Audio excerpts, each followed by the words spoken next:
بسم الله الرحمن الرحيم إذا الشمس كورت وإذا النجوم انكدرت وإذا الجبال سيرت وإذا العشار عطلت وإذا الوحوش حشرت وإذا البحار سجرت وإذا النفوس زوجت وإذا الموءودة سئلت بأي ذنب قتلت وإذا الصحف نشرت وإذا السماء كشطت وإذا الجحيم سعرت وإذا الجنة أزلفت علمت نفس ما أحضرت فلا أقسم بالخنس الجوار الكنس والليل إذا عسعس والصبح إذا تنفس إنه لقول رسول كريم ذي قوة عند ذي العرش مكين مطاع ثم أمين وما صاحبكم بمجنون ولقد رآه بالأفق المبين وما هو على الغيب بضنين وما هو بقول شيطان رجيم فأين تذهبون إن هو إلا ذكر للعالمين لمن شاء منكم أن يستقيم وما تشاءون إلا أن يشاء الله رب العالمين.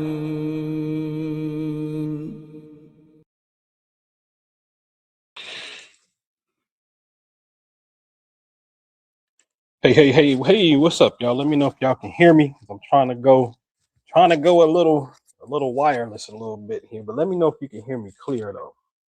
Reflect over what's happening. Nikki Love 621. It's almost your birthday again. Man, time be rolling.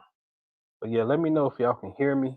I don't want to have this big mic all in the way. I can, but I don't want to.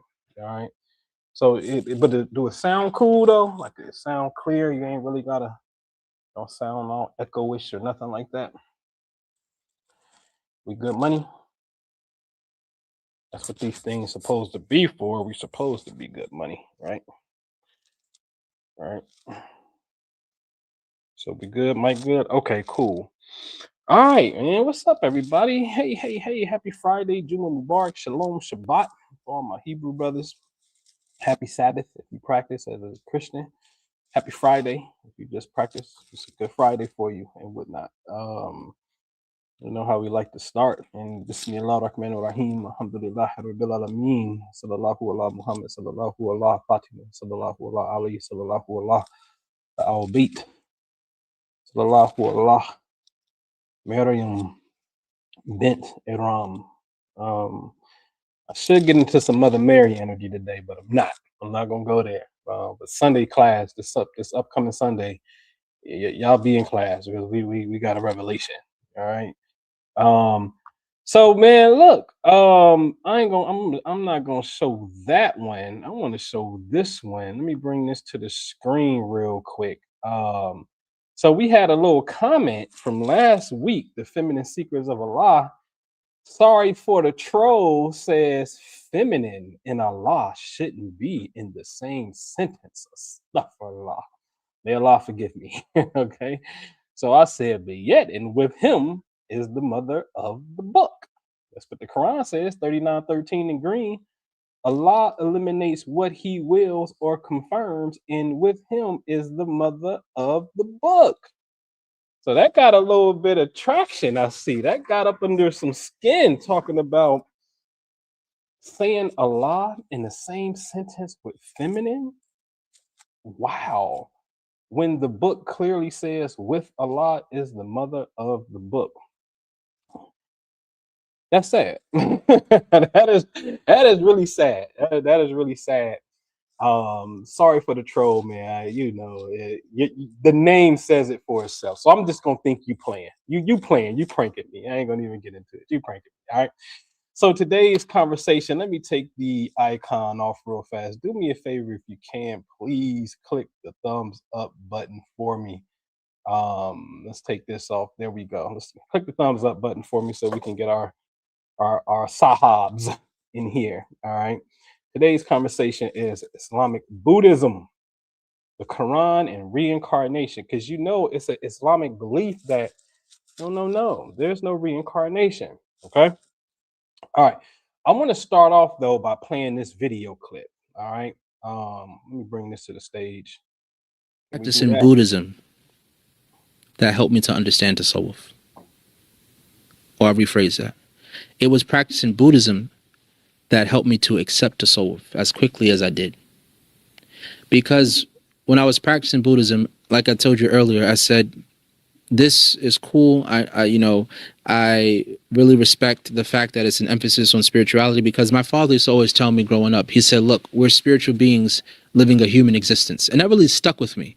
And I always held on to that, because I said, yes, when we pass away, the body goes back to the earth and the soul has to go somewhere else. It goes back to Allah. So I was like, yeah, I can vibe with that. And so practicing Buddhism, I said, okay, there's a spiritual aspect of it, but there was no discipline. There was no order. And I said, if we could just combine this Buddhist stuff with Islam, I was like, it'll be perfect, because the discipline is there and then the spirituality, right? All right. So I really let me remove that. I really enjoyed that conversation. That was a powerful conversation for me. So salute to the Inheritors podcast. That was Sheikh Muhammad Ali. And his experience, because he went to Africa. He thought he was only going for a little bit, like 3 months or so, and then he ended up extending it, ended up staying there for 12 years. And he came to for lack of a better word, a culture shock. This phenomenal interview. But for him, he started off studying Buddhism. But when you go to Africa, in this case, Senegal, he came across Tasawwuf, which is known as Sufism popularly. And there is no difference. There's no difference between Sufi and Islam in African culture. Okay, this is important to understand. All right. And so just phenomenal, because this is going to lay the framework out, because even someone who is well educated as he is in Islam has an appreciation for Buddhism. It just didn't have the structure that he needed. And I hope you can see in this presentation the synthesis of the two. I'm gonna show you. Okay. Now, disclaimer, if you are Muslim, and this is going to go to the recordings, if you are a Muslim, I really, to a degree, beg of you to just really watch this out and suspend judgment and just watch it, because see, it all has to make sense. So let me go ahead and get to this slide. All right. If you're brand new, I give you an invitation to study Quran and the Prophet Islam, because it's a beautiful study. It's a beautiful study, especially those who already have an Islamic foundation, but you may need to strengthen what we call your deen. You may need to strengthen your love for the Rasulullah. Studying the Prophet is really imperative. The Quran says Allah and the angels send blessings upon him. I'm like, whoa, wait a minute, hold on. I thought it would be the other way around. They said Allah and the angel sends blessings upon him. And we are encouraged in the same verse to do such, to send him the blessings. Okay. I'm saying this because what makes him a prophet? Anytime you hear his name, you usually hear an Arabic phrase, or you usually hear in English, may the peace and blessings of Allah be upon him. Why is he deserving of such accolades, such admiration, such respect? What's your favorite prophecy? He's a prophet. What's your favorite prophecy? Oh, you don't know one? It's time to study. What's your top 3? You don't know them? It's time to study. What are your favorite 3 attributes? Things that he's done that they say, let's just say recorded in hadith. That's fine. We can take hadith. That's cool. What is the 3 things that he's done that you see was like, wow? So we have to deepen our love for the prophet. Okay? Because when you find out such a thing, like for me, one of my favorite things is really his humbleness. The name Hamed means praiseworthy. What makes him worthy of praise? There's stories that say, hey, there's a woman who always throw her trash out on him, throw trash at him, spit on him. And one day she didn't, and he was like, oh, this is strange. He goes check on her. She was ill. She's baffled. Why are you checking on me when I'm sick, when I disrespect you and degrade you all the time? And the legend is she became Muslim, became a believer, because only a pious person, only a righteous person, only a humble person, only a loving person would do that. What makes him a prophet? I've seen a companion, Umar, tell the prophet what not to do. And the prophet acquiesced. So, Umar, you're right. Just to save face, just to not be combative. And we easily would have looked at this situation like, he punked you. Easily, right? Knowing that your wife, whom you called, Aisha, whom he called the devil and Satan, but choosing, said, the first fitna, affliction, is going to come over from this direction where Satan will rear his head, and he pointed towards the house of Aisha. But upon your last your last day, you request to be moved into her presence. I know why.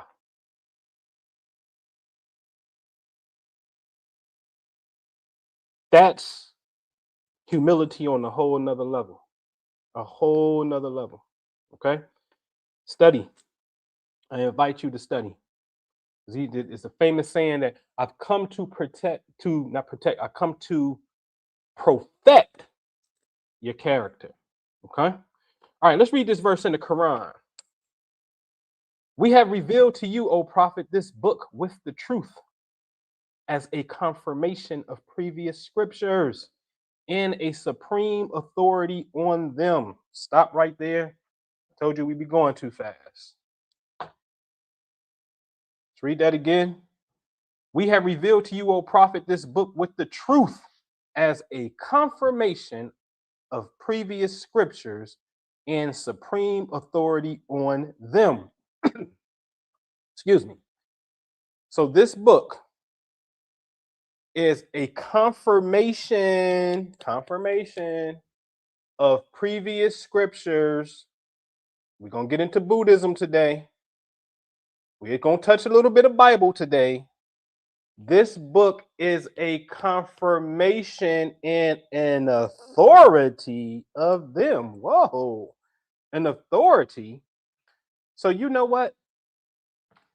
Muslims pride themselves in studying Arabic and Islam and the Deen and Sharia and Tariqah and all these things, and as you should.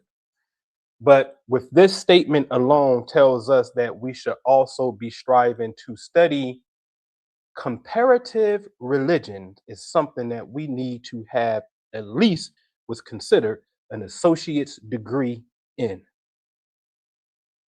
Because how can this book be the confirmation and we don't know the full story of Suleiman, Solomon, Dawood? I saw a sheikh say that David as a prophet was infallible. And I'm like, no, he was not. Go to the Bible, sir. He slept with a married woman and had her husband murdered after he got him drunk to try to trick him and thinking he got his own wife pregnant. And he didn't go home that night. So David had him murdered. And there was a big punishment that came behind that. That baby died. So all his fasting he started doing and all of that, no, that ain't gonna get you out of what you done. So that's not somebody that's infallible. It's no disrespect. It is what it is. We're human beings. Even the prophet, alayhi salam, said, listen, I say stuff with Allah. I ask Allah for forgiveness over 70 times a day. Whoa. Another narration say 100 times a day. Whoa. The same Quran that says Allah and the angel sends blessings upon the prophet, but the prophet says, listen, I am saying stuff with Allah. I am saying, forgive me every single day, 70 times, 100 times a day. What are we talking about infallible? Okay. So we need to have associates in comparative religions if this book is the authority and continuation of particularly Torah, Psalms, and New Testament. Yes? All right. So judge between them by what Allah has revealed and do not follow their desires over the truth that has come to you. To each of you, we have ordained a code, a law, and a way of life. If Allah had willed, he would have made you one community, but his will is to test you with what he has given each of you. So compete with one another in doing good. To Allah you will all return, then he will inform you of the truth regarding your differences. You should really bookmark this. 548. This is the verse that says the Quran is the authority in the continuation, and you supposed to understand that it's only one God. And yes, I gave these different cultures different laws and different scriptures to do. But you don't have to be enticed and follow what they do. I just revealed the truth to you. Follow this. That's okay what they do. That's for them. Yes? So now we're going to have to reconcile some things if this is the supreme authority. This is why I said, listen. I'm big on these two things. You have to have an experience that you absolutely, without a shadow of a doubt, know that there is God in the world. 1, 2, that's why I say start studying the prophet and really start understanding the qualities and things that he really possessed, right? And then you can start to get into a love and appreciation and some unfoldment that's going to come through this book. You understand? All right. In other words, you just blindly believe it. And that's a start. But you want to know for certain. Okay? All right. So I want to say this too. All sciences, and I mean all of them, is the study of God unbeknownst to the observer, aka the scientist. Science will only confirm what is in the spiritual books. That is it. Yes. So when Einstein comes and say space-time continuum, space and time is one continuum, is one fabric, and they say, oh my God, he's absolutely correct. This was already in Quran, already said by the heaven full of pathways. I've done plenty of videos about this. By the heaven full of pathways. So the Quran already knows what Einstein is going to figure out later. And for me, the proof, the clear detail, fusilat, the clear detail, the beyond proof for me is when science catches up with the holy text. The holy text is going to precede science. It's not the other way around. Okay? And see, the lack of understanding is why science don't come over here into the religion. Because the lack of understanding, and for lack of a better word, the dogmatic mind who can't articulate, which I'm going to show you some of this stuff, scientific phenomenon, because they refuse or they haven't been raised to the degree yet, because Quran is clear, Allah raises in degrees whom he will. You haven't been raised to the degree of the understanding or the understanding, the batin, the hidden meaning of what's taking place, then you throw things off and you actually make the religion look very unattractive. Okay? For real. All right. So let's have this conversation. Islam has a concept, ladies and gentlemen, called Barzakh. They say it's the immediate realm after you die, but it's the state before resurrection. Buddhism say, hey, listen, there's a thing called reincarnation.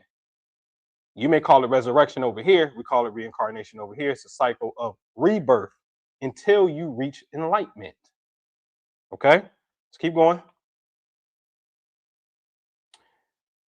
Buddhism, reincarnation, and enlightenment. Quick summary. In Buddhism, reincarnation, more accurately called rebirth, is tied to the cycle known as Samsara, the repeated process of birth, death, and rebirth driven by karma, attachment, craving, and ignorance. Buddhists generally teach that beings continue through this cycle until they attain enlightenment. The ultimate goal is not endless reincarnation, but liberation from it through awakening. This liberation is called nirvana, where ignorance and attachment are extinguished. Unlike some religions, Buddhism usually does not teach an or eternal unchanging soul moving from body to body. Instead, it teaches the continuity of consciousness and karma. Same thing. Trust me when I tell you that, and I'll prove it. In Tibetan Buddhism, some enlightened beings are believed to consciously return through rebirth to help humanity, such as the Dalai Lama tradition. Islamic theology differs by teaching one earthly life followed by Barzakh, resurrection, and judgment. Though some Muslim mystics use symbolic language about spiritual rebirth and transformation of the soul. Okay? I am going to say this because the mystics are supposed to be the Sufis.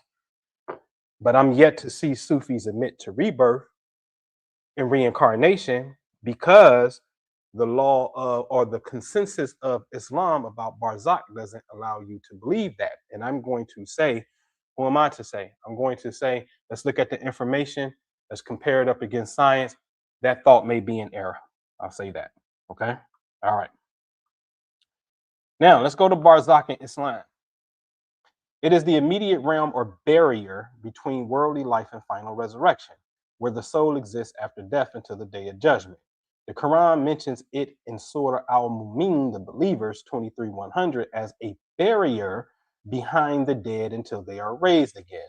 Islamic tradition teaches that in Barzakh, the soul becomes aware of its spiritual condition, experiencing peace, light, and expansion if righteous. Now, the soul is feeling something, ladies and gentlemen. The body's in the grave, but the soul is in Barzakh and it's experiencing some things: peace, light, expansion if righteous, or distress or constriction if sinful. It is not considered reincarnation or a return to earthly life, but rather a transitional state between dunya, known as the world, and akhirah, known as the hereafter. In Sufi thought, Barzakh is also understood symbolically as a in-between realm where spiritual realities, visions, and deeper levels of consciousness bridge the visible and unseen worlds. So the soul is in Barzakh, in some immediate realm, having some type of experience, ladies and gentlemen, while the body is in the grave waiting for resurrection. Okay? That's what it says. Okay? All right. So now, according to Islam, after the period of Barzakh comes what? Resurrection. And then you're only going to be resurrected so you can have what? Judgment. Meaning go to heaven or go to hell. Yes? Okay, so number one, you're born. You live in the world, in the dunya. Number two, you die. Number three, your soul, body is in the dirt, and soul goes off to Barzakh. Then there's going to be a physical resurrection of your bones, ladies and gentlemen, your body, just so you can receive judgment to figure out if you're going to heaven or hell. Now, I have a realistic question, ladies and gentlemen. Why do we need bones in heaven or hell? I just want to know. The soul is already having an experience of light and expansion if you're a good soul, constriction in some things if you're a bad soul. But then on the day of resurrection, you're saying, and here's the kicker, every human being that's in the earth is going to come alive out of the grave, and we're going to face this mass judgment at the same time. Now, I'm not going to say what Allah ain't going to do and can't do. I'm not saying that. I'm just wondering, though, do you have it misconstrued? Because again, my question is, why do you need bones? You're not going to have the same flesh. I can pretty much, I'll bet on that. You ain't going to have the same flesh. So why do you need bones for judgment? Are you going to need bones in heaven? You need bones in hell? When your soul is the one that's already having some type of experience? Let's keep going. Let's keep going. So here's a verse in Quran that says, how can you disbelieve in Allah when you were lifeless? So you're not here yet, ladies and gentlemen. He brought you to life. There go one life. Then he will cause you to die. Okay, we experience life and death. Then he will bring you, in parentheses, back to life.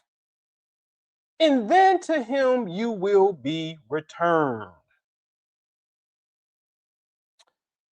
So wait a minute.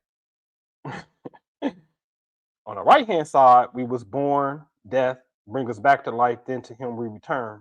That's what the Quran says. That's exactly what Buddhism say. But Barzakh, you say, we born, we die, the soul have experiences. We're resurrected, then judgment, then heaven or hell. So then the argument is going to be this, ladies and gentlemen. This is the argument. Well, that second time you come back to life for judgment, that's what it's talking about. So then I will say, well, how is it that your soul, though, is already having some experiences based upon what you did, which is basically a prejudgment? Let's just keep it real. It's a prejudgment. So if the soul is experiencing prejudgment, are you separate from this soul since it's your soul? So that don't make sense at all. Your soul is experiencing a prejudgment. So if you're separate from it, like, okay, what's the point then of it experiencing something if you're separate from it, right? So that don't make sense. So if you're connected to it because it's your soul and you're going through these experiences, then hold on. Then the rebirth aspect actually is saying, okay, hold on, you're back here again. And then you go back to Allah. It's not that, oh, the rebirth is the resurrection. You was never dead because the soul is having an experience. So on a soul level, you're never dead. You understand? See, this is what we got to understand. This is what we got to understand about Arab culture. And it's just the truth. You were absolutely the most ignorant people on the earth. So ignorant. So ignorant. And you call it the age of ignorance. So I'm not saying this to be derogatory, but so ignorant, certain tribes bury little girls alive. The Quran came and said, no.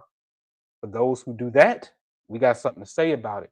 I'm going to say they were such cavemen in a sense, in their rationale,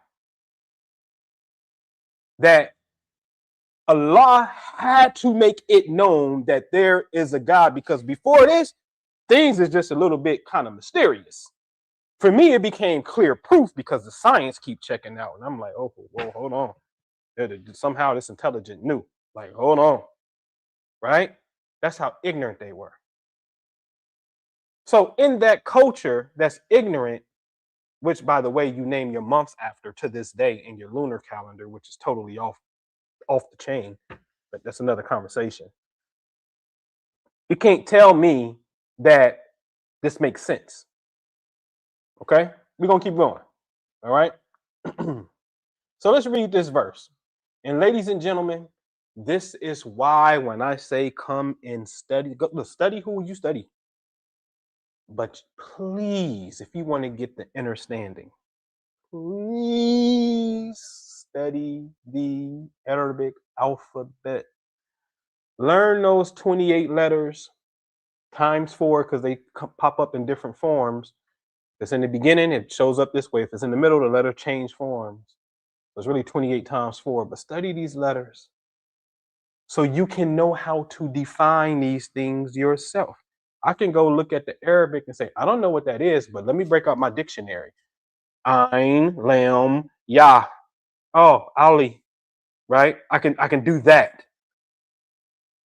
So I don't care about at this moment speaking and reading because I know how to go to a dictionary to define whatever it is I have interest in.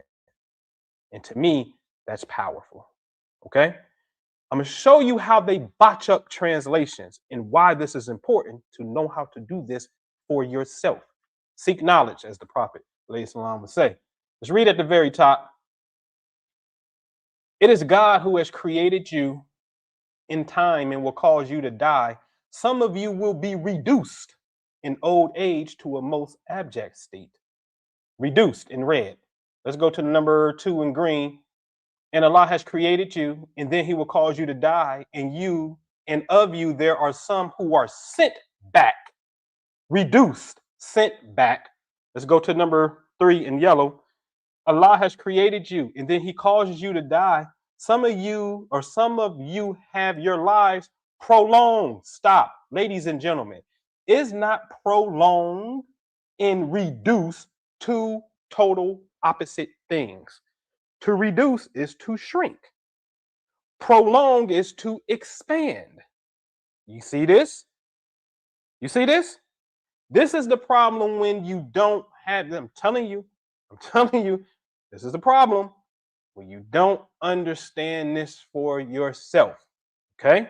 Two totally diametrically opposing things. Okay, let's read the third one in green, or fourth one in green at the bottom. And Allah created you, then causes you to die, and among you is he who is brought back. Okay, the green, they correspond with each other. That's why I put them in green. In the very last one, Yusuf Ali, I got to give it to him. I actually like this one. It is Allah who creates you and takes your souls at death. And of you, there are some of you who are sent back to a feeble age. Now we have to stop. Barzakh never talked about us coming back, remember? Barzakh says we're stuck. Our soul is stuck in a realm waiting for the day of our bones to be resurrected out of the grave so we can face judgment. But the Quran right here is saying some of you are sent back to a feeble age. Oh, and then goes on to say at the very bottom, so that they know nothing after having known much. So now you clearly are saying you come back to a feeble age. You used to know something, but now you don't know nothing. So are you possibly saying when you come back through the process of, you want to call it resurrection, but y'all can't call this resurrection because y'all said resurrection is the last day. Well, all bones together is coming up out the grave. So what is this then? Let's call it temporary reincarnation. So in this process of temporary reincarnation, you're then saying we forget. Oh, really? You approve that too. That's documented. But see, let's go back. Let's take our time. You can't have it both ways, ladies and gents.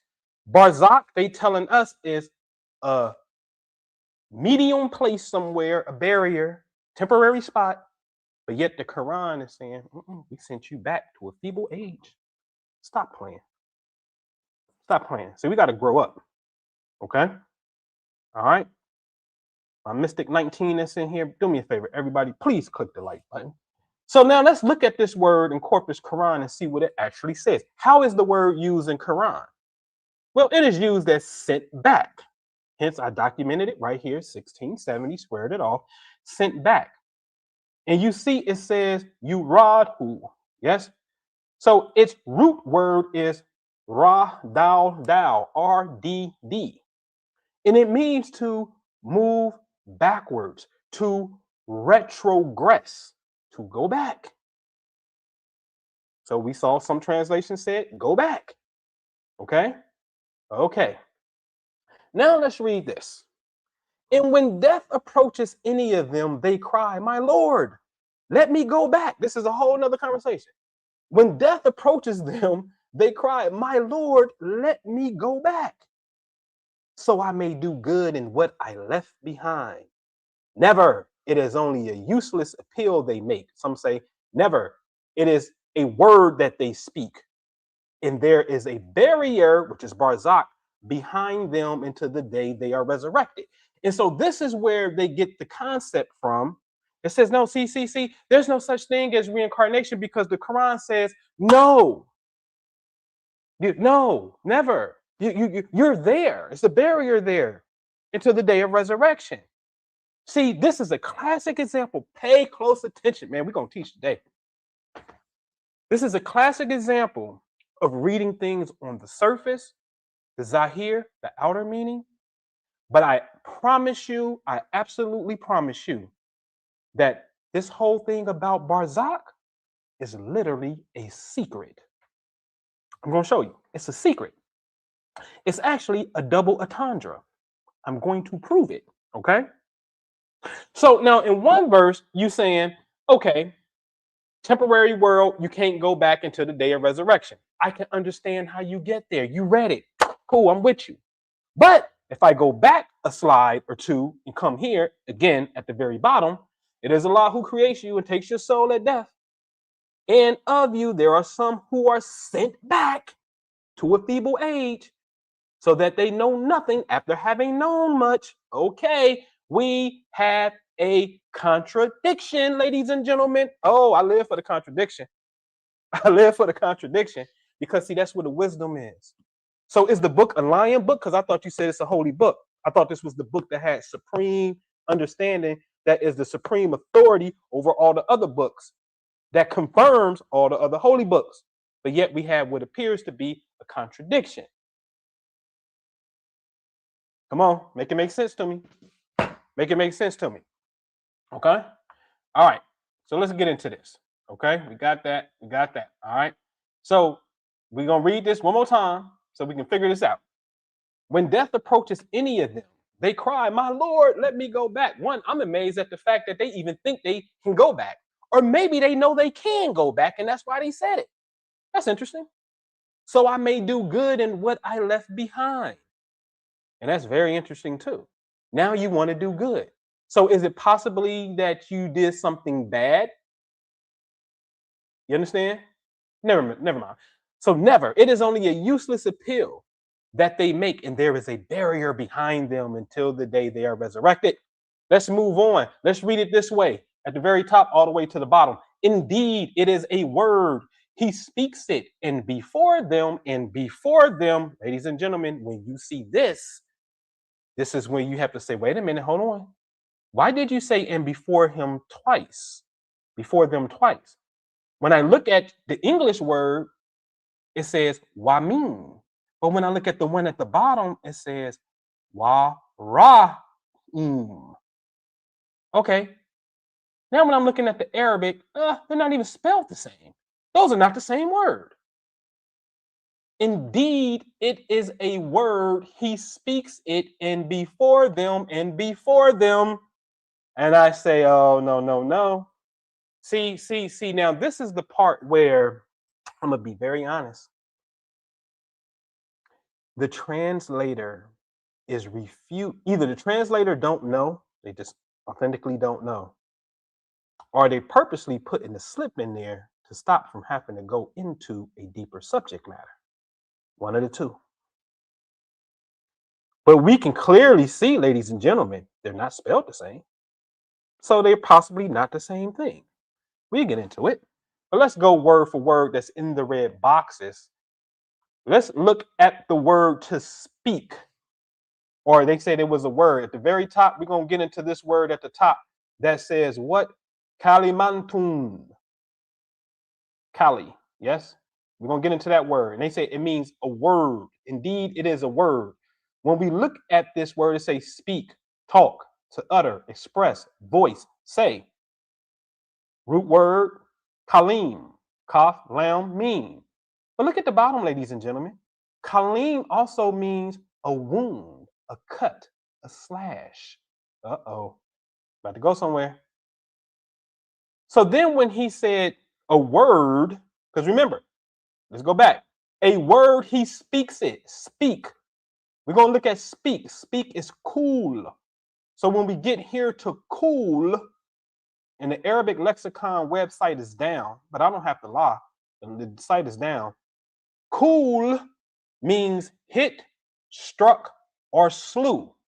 Also means to say, to speak. But in the lexicon standpoint, they understand that words are related to confrontation. Is that not how you confront people? So now we saw when it said speak, that actually means a wound. So what's the infamous saying? Sticks and stones may break my bones, but words may never hurt. That's a lie. Words hurt. Words empower. You feel it because it's a vibration. It's a sound. It has information and intention. It hits your eardrum. It resonates and produces a feeling inside of you. Now, what they really are saying is have what we would call emotional discipline and control and don't respond off somebody's words, but you a lie. Words do hurt and they do feel good as well. There's a studies done with plants and fruits. IKEA got a nice study that they did for children showing them bully this plant. Had the plant inside of a speaker box. Woo, say something to it. Ugly, I'm gonna beat you up. Say loving things to this plant over here. What you think happened to that plant? That plant suffered. This is documented. Words are vibratory. We know this. Words hurt. So in the lexicon, Arabic Lane's lexicon, they understood that words are connected to hitting, striking, slaying someone. To slay somebody with your words. Yes? Okay. Oftentimes we use our words. Oh, that's verbally abusive. Yeah, it is. Yes? All right. Now, the second one that said, and before them, ladies and gentlemen, look at this. On the right-hand side in gold, it says double entendre. It says hiding and concealment on the right-hand side. On the top left, it says to hide, conceal, keep secret, to allude, to pretend. Bottom right, to try to keep a secret, to hide something, to conceal something, to disguise something. Wait a minute. You told us that the word was from them. But when we go look at the root word of the second one, it actually means to keep a secret. To keep what a secret? Because what's the very next word, ladies and gentlemen? The very next word, as we just saw, what do it say? We said Rahim or Rahim, where we said keep secret, double entendre, also mean to direct backwards. The very next word after keep a secret is Barzakh. I said, Alhamdulillah. Alhamdulillah. See, what did my dear brother Sheikh Sufi tell y'all? The stuff that I be showing y'all on YouTube ain't supposed to be on YouTube. I'm showing y'all the secrets of the secrets. But see, the time for ignorance is over. You in the age known as the age of Aquarius. Hence I am. You in the age that deals with information and enlightenment from the delusion from the previous age. Okay? So let's read it. It would read, keep secret a barrier. Or the barrier is a secret. Or the barrier is a double entendre until the day they are resurrected. Keep moving. What does Barzakh mean? Barzakh means an interval. It means a break, a partition. The isthmus is a piece of an island that's surrounded by two different bodies of water. Atlantic Ocean on this side, Pacific Ocean on this side, Panama Canal type of vibe. So it's a partition, a barrier.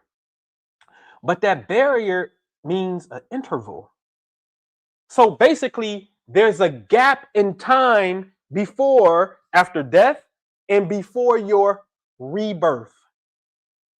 There's a gap in time that's there. That gap in time is Barzakh. Barzakh's real because the soul had to be somewhere. If it's coming back, it had to be somewhere. So Barzakh is real. It's just the after process of what you're saying, I'm not buying it. Again, what do we need bones for judgment if the soul is already experiencing pre-judgment? It don't make sense. We'll keep going. So now let's look at resurrection. Resurrection means revival, rebirth, renaissance, rise. Also means Easter. Okay, because Easter Sunday is all about the resurrection. Yes? Okay. So at the top, we saw for ourselves, at the top, ladies and gentlemen, it read, indeed, it is a word, he speaks it, and before them is a barrier until the day they are resurrected. Don't make sense to me, but that's what we saw. Now let's put it together in green. Indeed, it is a slewing wound. And from them, the interval is kept secret until the day they are born again. That's the translation. Alhamdulillah. Look at that translation. Y'all tell me it makes sense. That translation at the top don't make sense. Indeed, it is a word, he speaks it. And before them is a barrier to the day that they are resurrected. No. Indeed, it is a slewing wound because both speak and word is connected to a wound and cut. It is a slewing wound. And from them, the interval is kept secret until the day they are born again. Because we saw that from them, the second from them meant to keep a secret. What was a secret? The interval. Are y'all feeling this? This is some teaching right here. I'm going to prove this through science that speak in word in the wound that you experience is now documented and verified. Science has once again verified Quran. I got to put that on my list. Let me put that on my list. Past life wounds. Past life wounds are in Quran.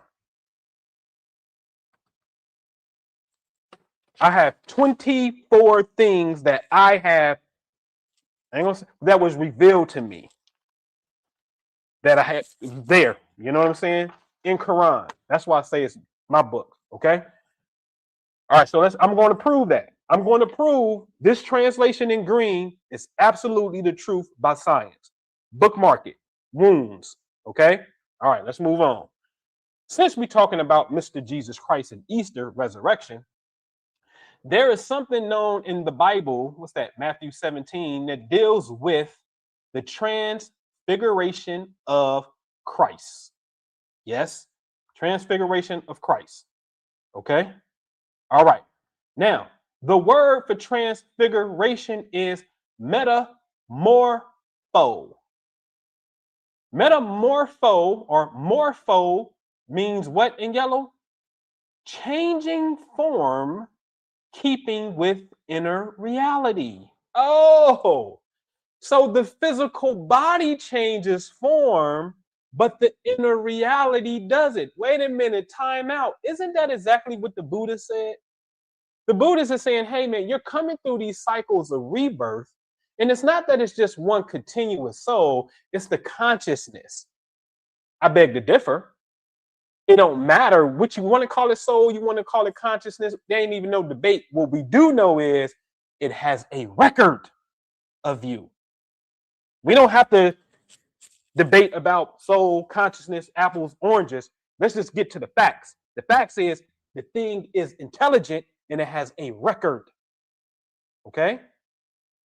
So this explains their concept right here in the Bible. The transfiguration, once again, means changing form in keeping with inner reality. Interesting.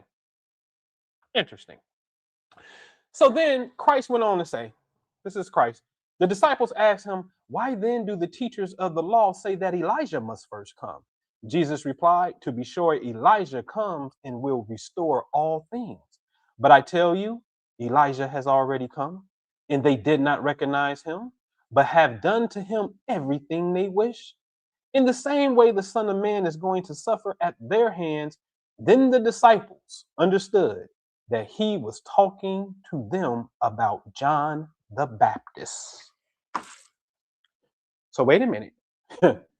Christianity is in alignment with Buddhism? But the Quran says, Quran says, I made you the authority of all of the books. I gave you different laws and customs. Yes? So hold on. They asking you about Elijah. And you said Elijah has come, but people didn't recognize. They did to him whatever they wanted to do.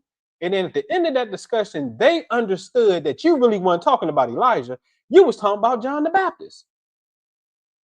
So in essence, you saying John the Baptist is the reincarnation, metamorpho of Elijah. That's what you're saying right here in the Bible. So now we got the Buddhists, and now we got the Christians. And don't let me go to the Hindus because they got it too. But we just keep with the Buddhists and the Christians. That's all saying the same thing. And we're supposed to believe Barzakh from the layman's viewpoint. They wrong. It's not real. But yet we see a contradiction in scripture. And now we see a new interpretation of how what appears to be the difference is now reconciled. Yes? Can't be a supreme book with contradictions. Got to explain that. Okay? All right. So let's start to get into some fun parts, some science. On the left-hand side, Dr. Brian L. Weiss has a book called Miracles Happen, The Transformational Healing Power of Past Life Memories. Hardback book, one of my favorite books. I just like reading the medical stories and the love stories. Okay? On the right-hand side, Atlas Albury, born in 2014 as a white little boy, remembered that he was a black little boy named Jalen Robinson that was killed in 2005. That is a 9-year gap of time. Barzakh is real. The soul had to go somewhere. But this is documented in a series called Surviving Death on Netflix. Yes? Documented. Okay? All right. So now science, who is only put...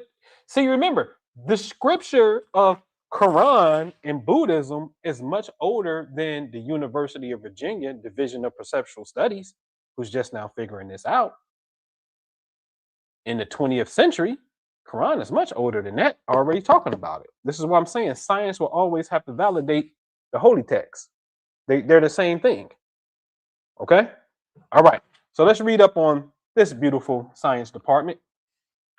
Our mission, scientific study of extraordinary experiences, founded in 1967 by Dr. Ian Stevenson, the Division of Perceptual Studies, DOPS, at the University of Virginia, is a research group devoted to rigorous evaluation of empirical evidence for extraordinary human experiences and capacities.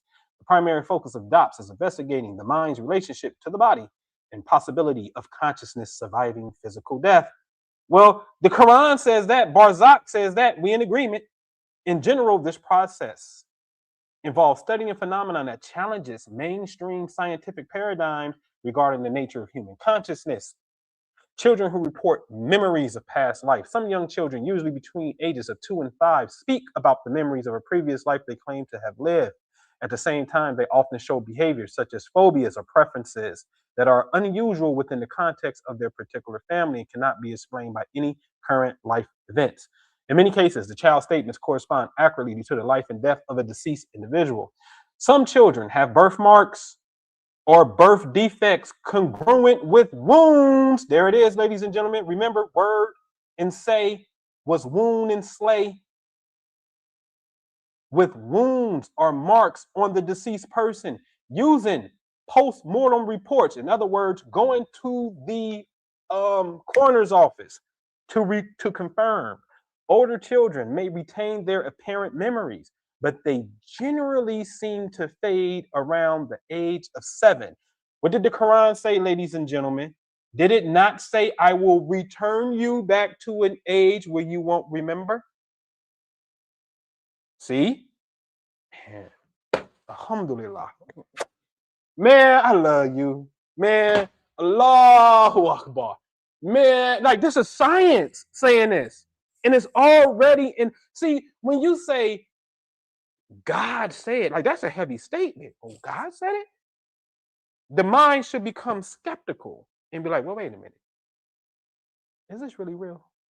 God is like, I believe in God, but show me empirical evidence that God said it. Show me it's real. So when I see, because see, science is a study of God. It's 100% facts, no room. 2 + 2 is 4. You can call it anything else you say, man, get out the room. 2 + 2 is 4.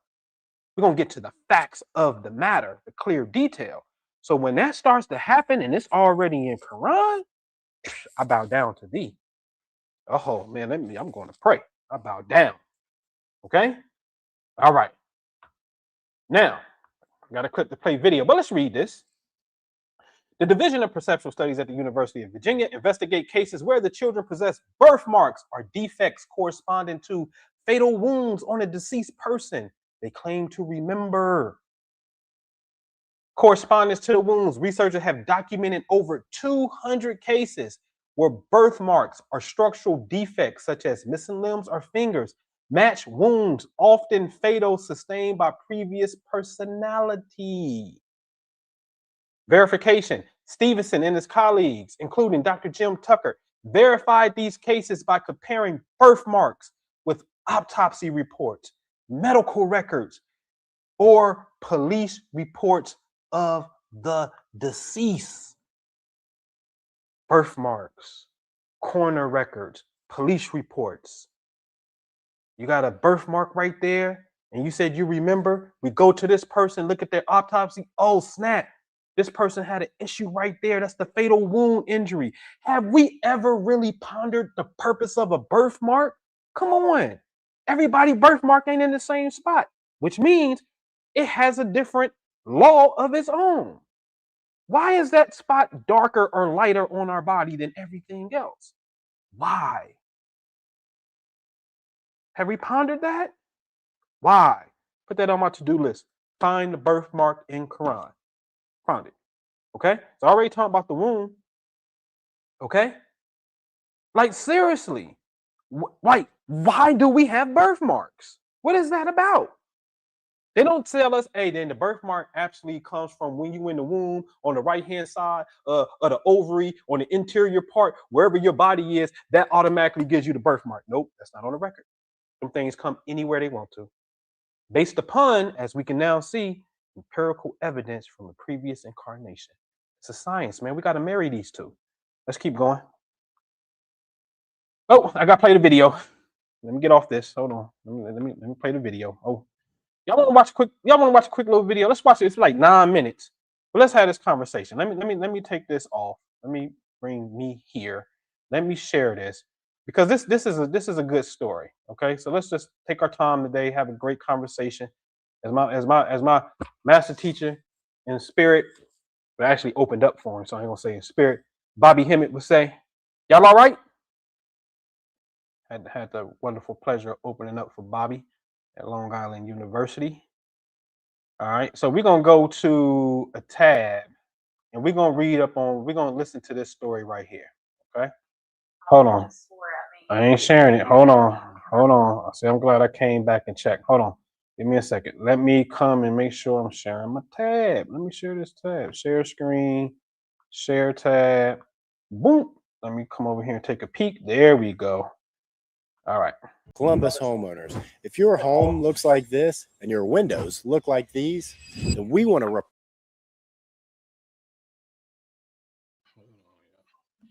Wait a minute. Hold on. I got to switch my mics. Okay. All right, I gotta switch mics. All right, can y'all hear me? TK, what up? Let me know if y'all can hear me. I had to switch mics real quick to say I'm good, but let me know if you can hear me. And then we'll continue this dialogue.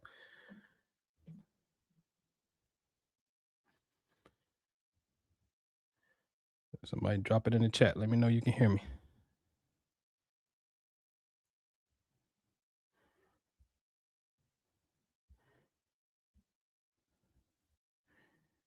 Yeah, oh, can I get a confirmation in the chat?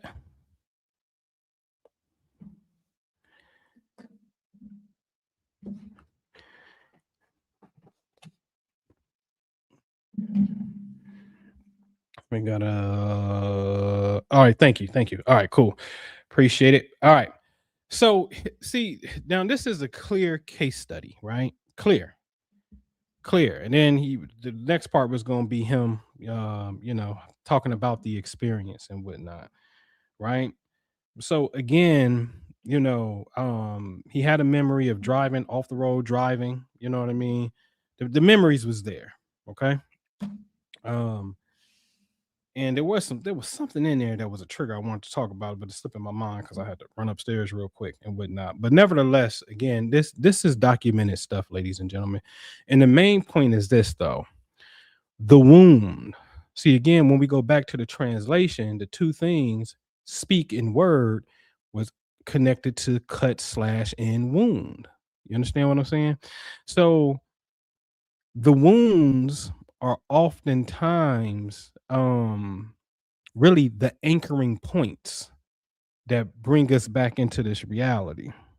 Okay, that's something to think about. All right, so let's get into this. All right, so we got that video, we good. All right, now you know what, I'll play another one real quick because I've done this before, right? Well, I'll share these since I got them. When we get into the Buddhist aspect, right, they got something called the rainbow body in the resurrection. And on the right hand side is an actual body of a Buddhist monk who practice a certain teaching that they have, where their grown behind body shrinks back down to the size of a baby. This is in their tradition. Oftentimes, their body could disappear, only leaving hair, teeth, or nails, and a light called a rainbow will appear. Hence, it's called the rainbow body. Okay. This is documented in their science. Okay. Now, let me back up a bit. When it comes to this aspect of dealing with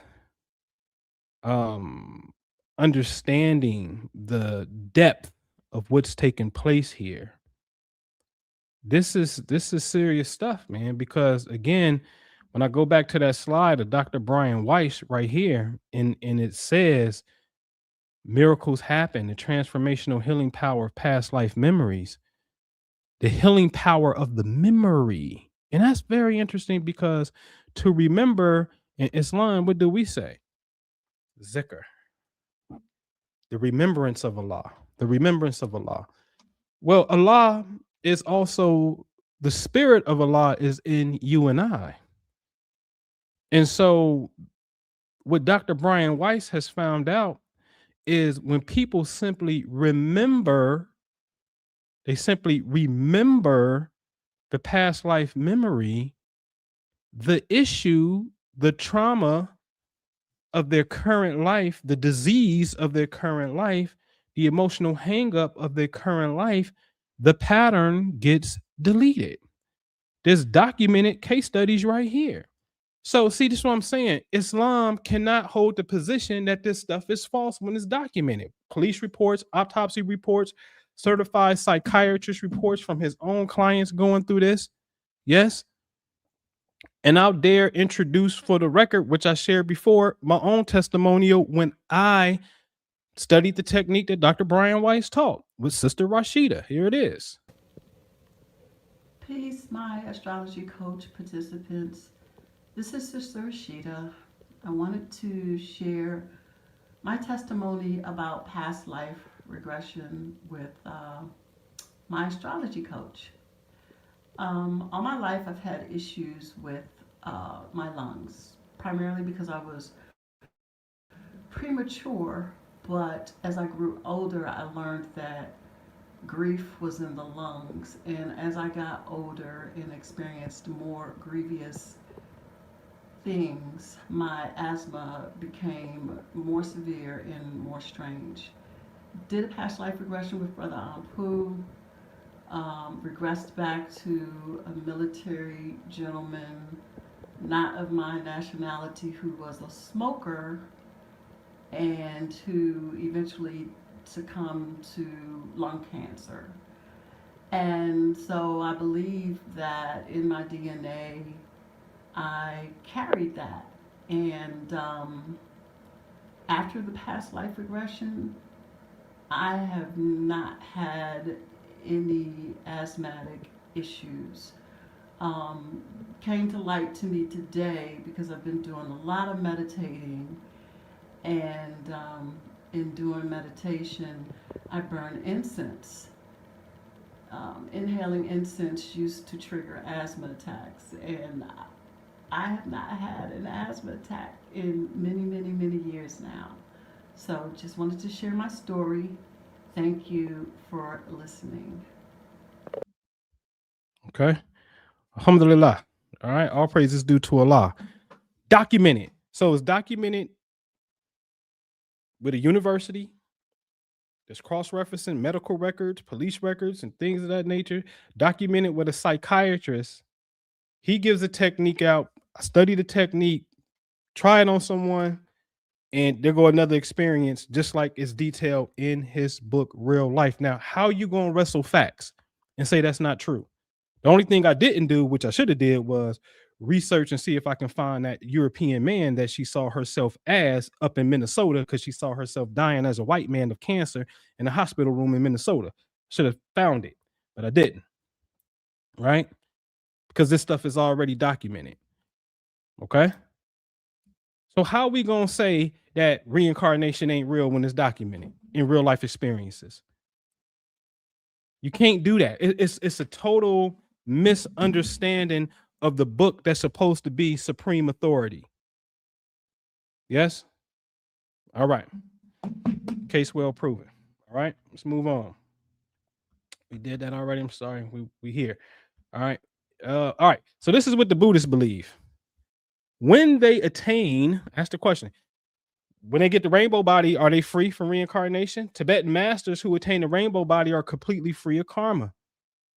In the Dzogchen tradition of Tibetan Buddhism, attaining the rainbow body is considered visual proof of full Buddhahood and final liberation from samsara. Dissolution of karmic causes. The process of attaining the rainbow body requires advanced practices called, what is that? Trekcho. Cutting through the karmic and psychic debris in Togal. These practices systematically exhaust and purify all karmic traces, delusions, and dualistic thinking. Makes you think of a verse in the Quran, in Surah. Yes, my favorite Surah. It's the one you really should pray at the very end. Kuhu Allahu Ahad. They go that cool again, that hurt. Kuhu Allahu Ahad. Allahu Samad. Lam yalid wa lam yulad. Wa lam yakun lahu kufuwan ahad. You should always pray that when you really understand the essence of who and what Allah is. Reversion of the matter of wisdom, the physical body, which is a product of coarse material elements of past karma, completely materialized. It reverts back to its underlying primordial nature. Dig this. In their system, 5 colored lights of pristine consciousness and wisdom. They 5 colors of light goes in a specific order. You ever see the Buddhist flag? This is always their colors in order: blue, white, red, green, yellow. That's their 5. Blue, white, red, green, yellow. No orange, no indigo, no violet. Okay, that's in their system. Now remember, what did the Quran say?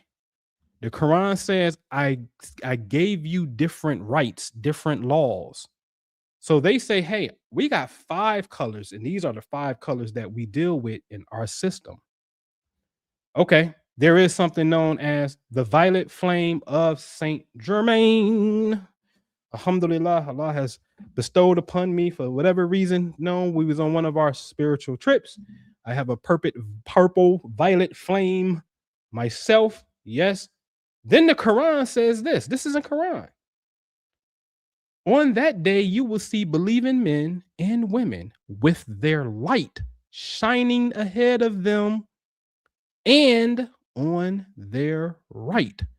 Hey, a light shining ahead of them. Hold on. Let me go to my sheikh. Oh, this is how I got into a first teacher of Islam physically. My sheikh disappears when he's zikr. And there go a light to his right, because that would be his right. That's in Quran. That light is actually a Buddhist light as well, because the white is one of their colors. Yes? All right. So the golden heart past life regression is absolutely real. You just heard a testimonial yourself. All right.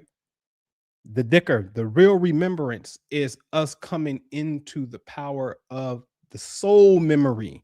The consciousness of the soul memory is key. Okay. So you can go to goldenheartlovecenter.com. We're just about ready, but just check it out, look around, see, and whatnot. And you can absolutely get on my calendar on a free consult, and we can start setting some things up and arranging some things. All right. goldenheartlovecenter.com. And anyone who hits the Cash App, absolutely thank you, because guess what? 100% of your Cash Apps, and I mean, when I look, let me look at you when I tell you this, 100% of all Cash App donations go to helping us with this place, whether it be the outside with the garden, or whether it be utilities, whether it be whatever, it goes to supporting this place. All right. So definitely appreciate your Cash App, which is the Golden Heart Love CTR for Center. Okay. The Golden Heart Love Center. So if you can send anything, send it. All right. Also, I don't know if I'm gonna do a cook, but next week, because I'm about to be busy. Yeah, we about to build a greenhouse, about to start painting the deck.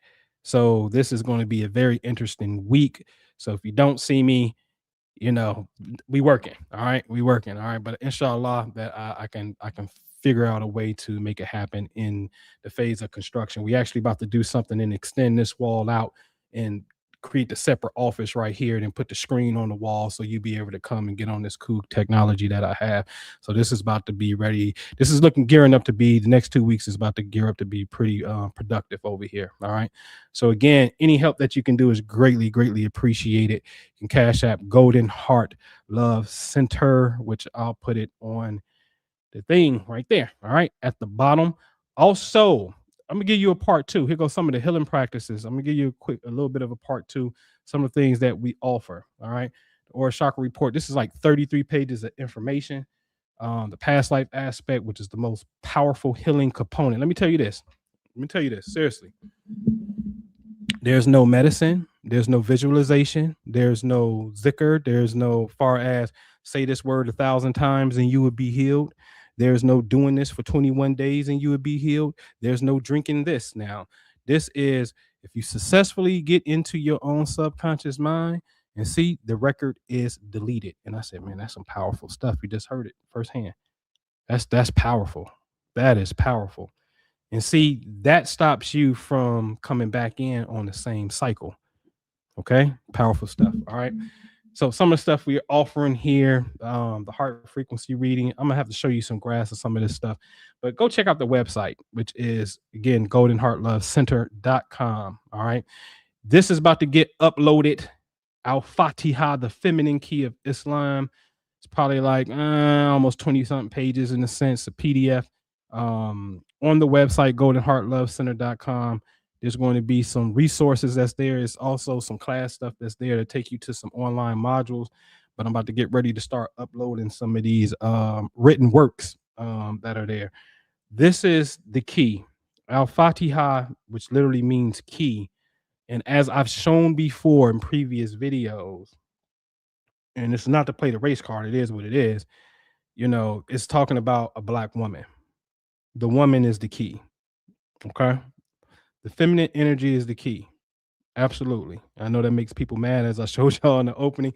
Like I shouldn't say Allah and feminine in the same sentence according to them, but it's in the Quran. Okay. So this is a very powerful piece. One of my favorite pieces that I wrote to date. All right. So that's going to be uploading soon. All right. Now, special time alert. special time alert. As of right now, I want you to see that the Earth is mid-May. That's where we at. That's where the Earth is as we're traveling through the cosmos. We're about to go into the bend, this turn. As we go into the turn, a few things are happening. We're lining up to be the furthest away from the sun that we will be all year, known as the aphelion, which happens around July 2nd, 3rd, 4th on average in that pocket. What a coincidence that we will also be in alignment. The sun will appear to be directly in front of Sirius. And then mid-August, what happens when the sun comes up in the morning, Sirius comes up first, and then the sun will come up. You got to understand that. See, watch this. Pay attention, because you like the Quran said, you lost by time. Well, us, yes, by time. Surely mankind is lost. Surah, what's that? 103. Okay. In mid-August, when the Earth appears in front of the constellation Aquarius, the sun automatically will be in Leo. It's August. It's Leo season. So then if Sirius, which is about 10 degrees Cancer, and Cancer is before Leo, then what happens in the morning? Who comes up first? Cancer comes up, which means Sirius comes up, which means what? The return of the star. Because right now in mid-May, when you try to look back over there to that star on the far left on the other shaded spot, you got to look at the sun.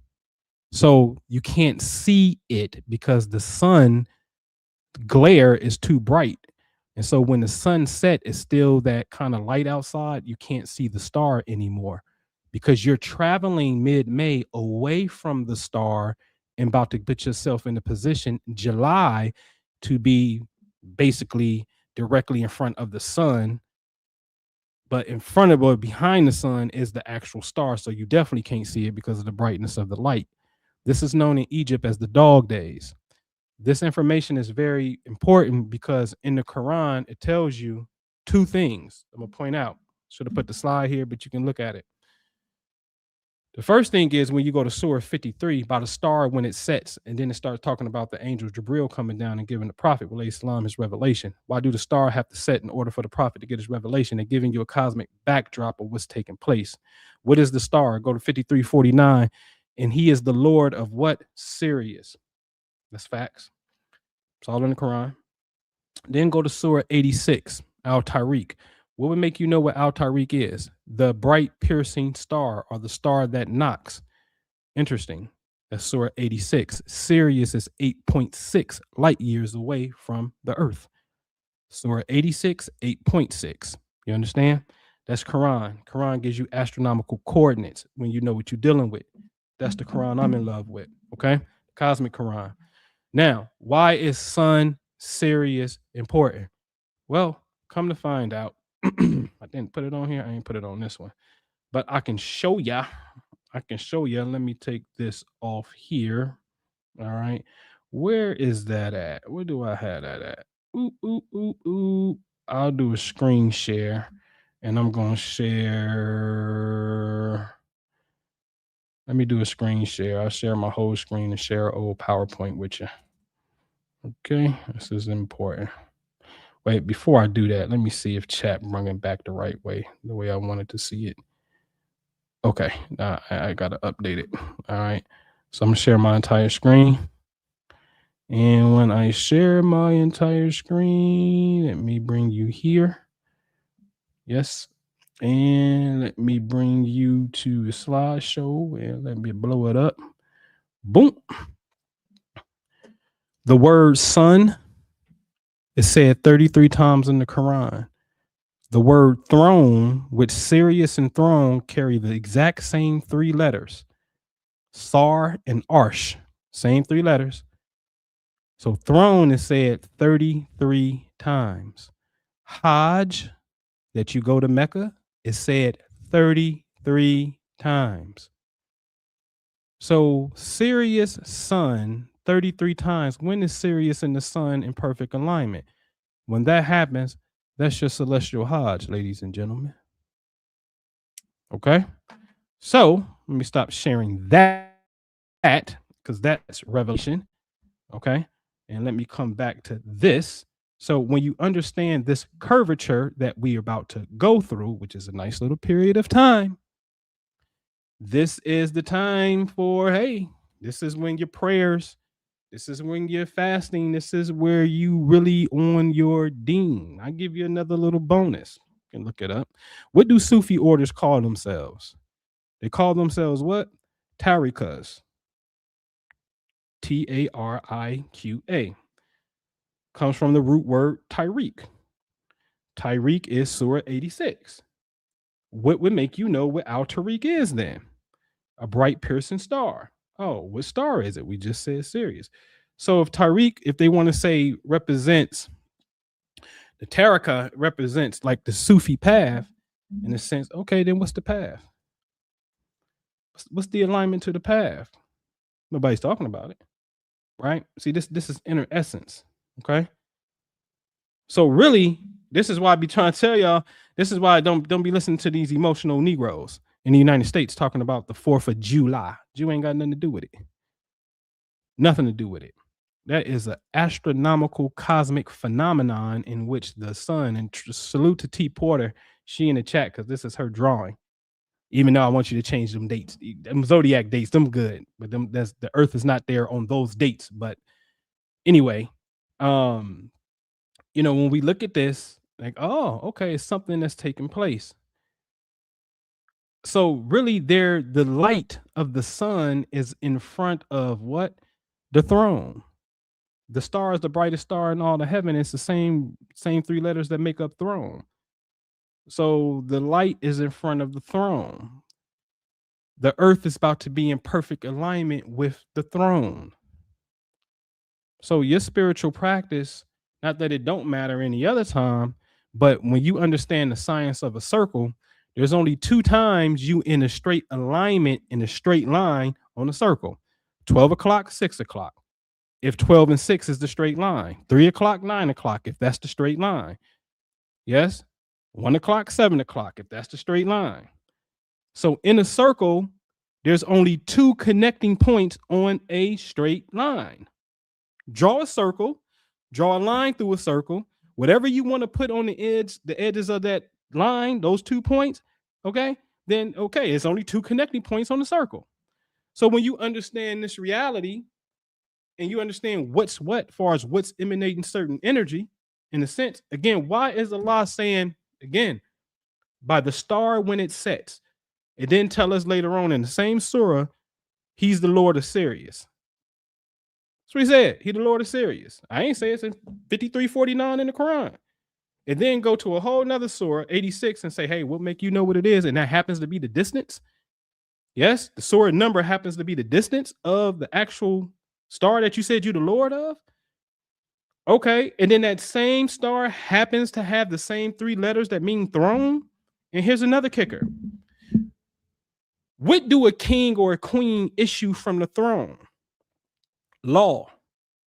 So the word sar is Sirius. The word arsh, A-R-S, is throne. And then the word sharia, what's that? S-R-A. At that point, sharia, that means the law. All of them are the same word, same 3 letters. And here's the kicker.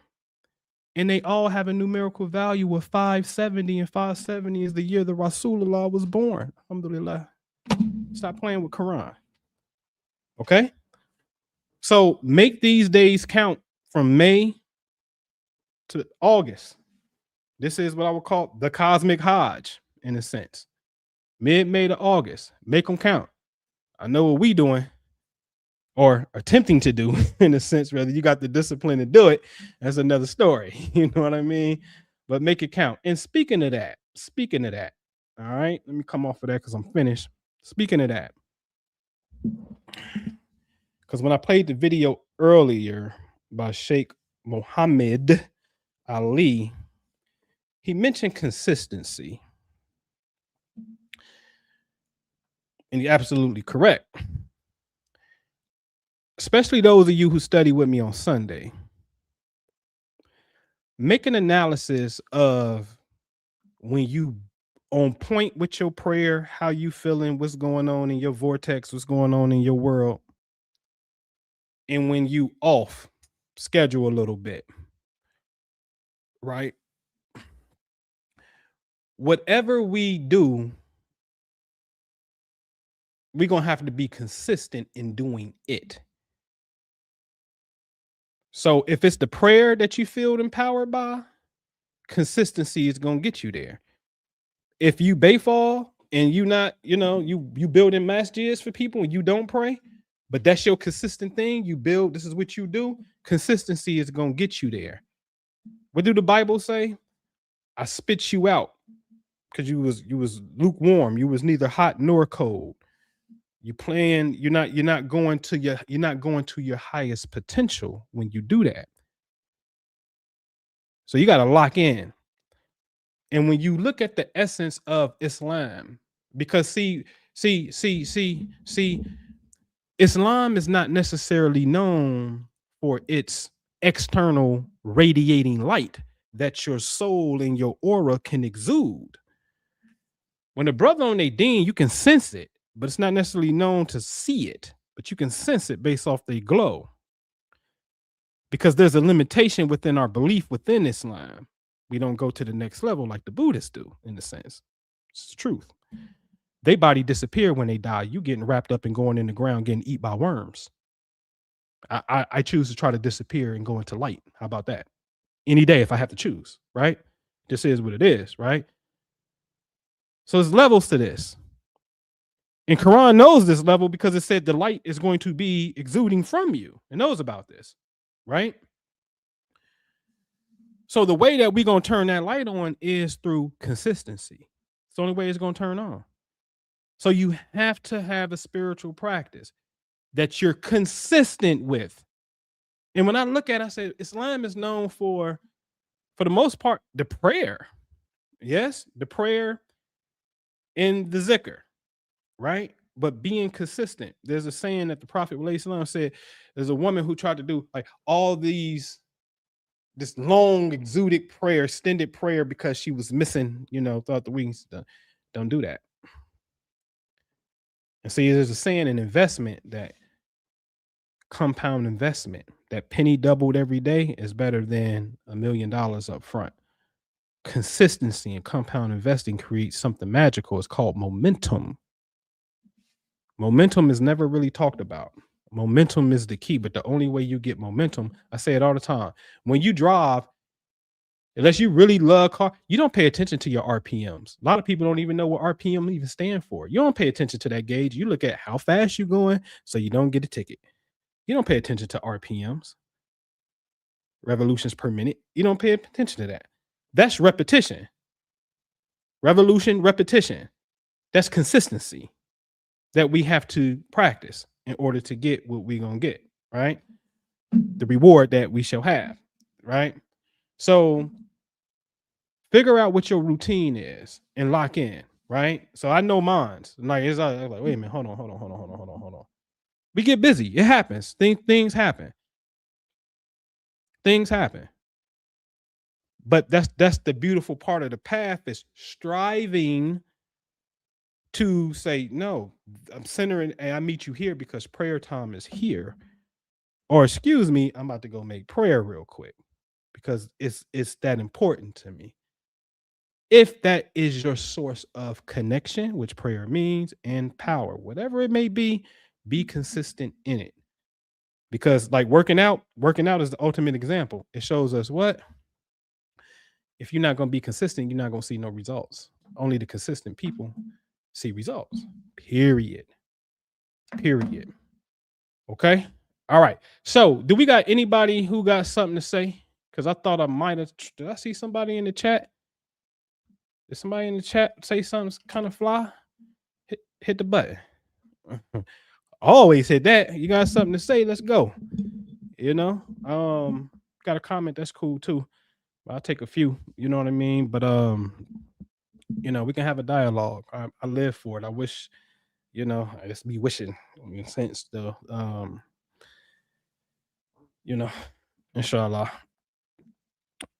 Inshallah, the secrets will become more big and the detractors. You know what I mean? So we can have great dialogue. We can have these conversations and stop running to the recordings and have these conversations. Come up to the live and step up to the mic and let's have a conversation. You know? All right, y'all good? Yes, Nikki. Yes, we on tomorrow, Saturday. We on like Jimmy Popcorn. We on. Yep. Yes, indeed. Anybody? No. I see Isaac. Let me see. Where you at? You back here? You back here? Anybody? No. Yeah. I see Isaac. What's going on? Let me see. Yeah. Where you at? Hey, hold on. I gotta mute you because I think you gotta mute your you probably gotta mute your browser window. That way it won't be no echo coming through. But hold on, I'm gonna unmute you right here. Browser window. No browser. That way it won't be. Yeah, I'm still echoing over there. Hold on. That way it won't be.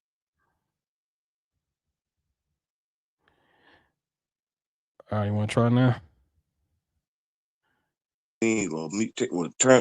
Delete all the browser. No, don't delete. There you go. You good now. There you go. You good now. No, Okay. No, you're not. So I can still hear myself.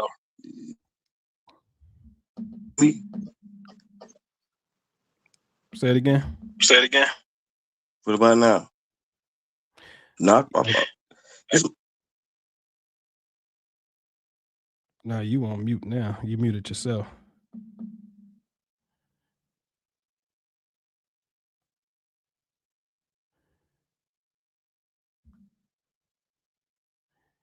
Yeah, I can't. Yeah, you muted yourself. I can't unmute you. There you go. All right. There you go. You still echo? Yeah, when I talk. Go ahead. Can you hear me? Yes, I can hear you. Okay. Okay. All right, man.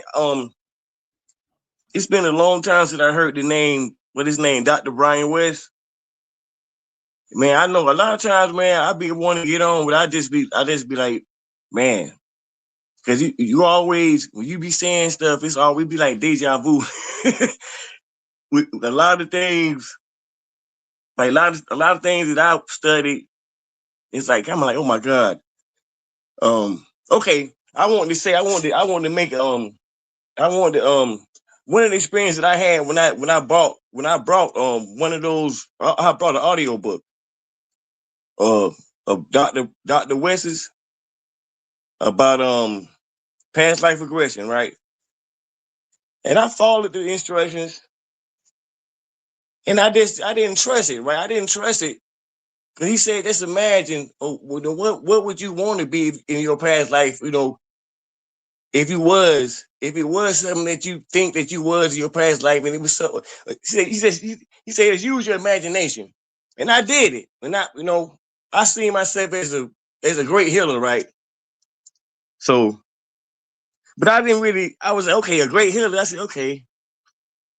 I didn't really trust it. I just kind of like, it was like a phase. But like years went by. I went through the phase. I found out about Dolores Cannon and all the past life of regression. How you can heal and stuff like that. Heal yourself through past life regression. Can you hear me? Yes, sir. Yeah, I can hear you. I'm just muting myself because I still hear myself when I speak. But go ahead. I'm with you. Okay, sorry about that. Like I say, years later, I found out when I got me a reading from this particular woman that I had met. She's like a generational. It's like in her generation. She from Australia. She gave me like a Akashic record reading, and my spirit guide, right? One of my spirit guides revealed himself to her, and she paint portraits of your spirit guide, right? Come to find out, it's this Buddhist. It was he a Buddhist monk, like one of my oldest friends, because that's basically what he was. He was one of my friends in past life when I was a Buddhist monk and I used to be a great healer. It was kind of funny how how it came around. I didn't trust the process, but I followed the instructions, from the audio tape that I had. I brought it from Barnes and Noble, of the audio tape from Dr. Brian Welsh. West, and it was just amazing that I got confirmation from the reading like a few years ago. It was around about my birthday time, like a few years ago. 'Cause my birthday just passed. It was Wednesday, but anyway, I'm just grateful to be here, and because I'm trying to participate a little bit more, man. Show my face a little bit more, because I really love what you're doing, man, and I just want to try to chime in a little bit on that as far as, because it was you for you to mention Dr. Brian Welsh, and then you use his process, and then you got results. It's that's pretty amazing. When I did the process for myself, I just didn't trust it. I didn't really fully trust it, but I didn't like just totally deny it. But it was just really good for me to find out that I actually was a great healer.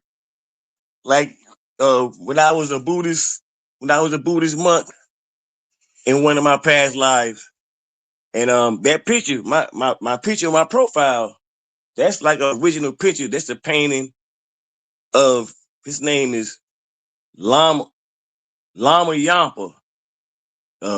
Lama, like it's spelled like Tampa with a J, like Jampa, Lama Yampa. Oh, I say Yampa. I say Yampa, but Lama Jampa. It's kind of hard to pronounce. Lama Jampa, but I prefer to say Yampa. But that's like that's like my spirit guide that's helping me to heal now, like right now. But he's like my old ancient past life friend. Right. Yeah. So that's the original picture. Like I'm saying, that's the original painting. But the only thing about it, that the painting never arrived. That's a picture of the painting. Like she mailed it to me, and it got lost. And then, but I kind of, I'm kind of what you call it, psychic. You want to call it, use that term. I don't really like using that term, but I mean it's in my blood. I get it from my grandmother, my mother's side. That ability. But appreciate it, Noble. Appreciate it, and everybody. Appreciate everybody. Happy birthday to all the Tauruses. It's Taurus time. Yes, And sir. of course the Gemini's at the end. Yes, indeed. But yeah, no, man. I thank you as well. I gotta miss the thing because I'm getting that feedback. But yeah, I thank you, man. Definitely happy belated birthday for sure. You know what I mean? And as you know, it's a mystical meaning behind it, so-called getting lost, in a sense, more or less of you got the image and it makes you lean into spirit more versus necessarily getting comfortable with the image of a pacifier sometimes, because sometimes that's what information can do. We become pacified by it, and it can kind of stun us sometimes. You know what I mean? But definitely, man, definitely appreciate your participation, and again, happy belated birthday and whatnot. And but yeah, that was it, man. Nobody else. Yeah, brother TK. I know he was here earlier. I got a few people. TK did it. He did the technique. Called me crying that year. He saw himself as a white woman, clear as day. I mean, literally was in tears. You know what I mean? Had heels on and everything. You know what I mean? Like, he was a white prostitute, dude. And brother Kudis, Justin, he did it, and he really had an amazing experience. Like, he saw himself being injured by a woman. And then I asked him, you know, she stabbed him. And I asked him, I said, is your, and he had and when he was born in this lifetime, see, this is what I'm saying. Listen to this. He do the technique, see a woman stab him. And in this lifetime, that area, he was born with a hernia or something right there. And then I asked him, I said, is your birthmark right there? And he was like, oh, snap. Yeah, my birthmark is in this same region of space. You understand what I'm saying? And so that's deep, because now that means, man, it's a record, but it's a magnetic record, meaning we're going to attract experiences. You get what I'm saying? We're going to track experiences to create an ailment of some sort that mirrors a previous infraction. And see, now you can understand why you can understand why the Buddhists get ghosts, and they're like, oh no, we out of here. We off to this, we over here. We don't care. And then it's like, well, now come on down here and work with us, man. We got to blend in society. We all can't be aesthetics and leave. You know what I'm saying? And yeah, that's true. It's true. You gotta pick what works best for you. Where you at in this cycle of the evolution? That's for certain, right? All right. So it's beautiful dimensions, man. Beautiful dimensions of the Creator. Again, man, I appreciate y'all. Do me a favor, click that like button, subscribe if you new. If you new and you just now getting here to the recording and you would like to come up, I offer the opportunity for open conversation. Subscribe to the channel, hit the notification button. I try to go live every Friday at 12:30 p.m. Eastern. And you know, I'll be more than happy to bring you up and we can have some great conversation. You know what I mean? So feel free to do that. So my supporters, again, if you can, go to the Golden Heart Love Center on Cash App. That helps us, again, 100% take care of this place. 100% of the proceeds from Cash App helps us with this place. And visit the website, goldenheartlovecenter.com. goldenheartlovecenter.com. Okay? And check out the goodies over there. If you got a question, inbox me, and or you can hop on my calendar and we can make something happen. Okay? All right, we're going to leave out of here with the Ayatul Kursi. All right? Peace. الله لا إله إلا هو الحي القيوم لا تأخذه سنة ولا نوم له ما في السماوات وما في الأرض من ذا الذي يشفع عنده إلا بإذنه يعلم ما بين أيديهم وما خلفهم ولا يحيطون بشيء من علمه إلا بما شاء وسع كرسيه السماوات والأرض ولا يؤوده حفظهما وهو العلي العظيم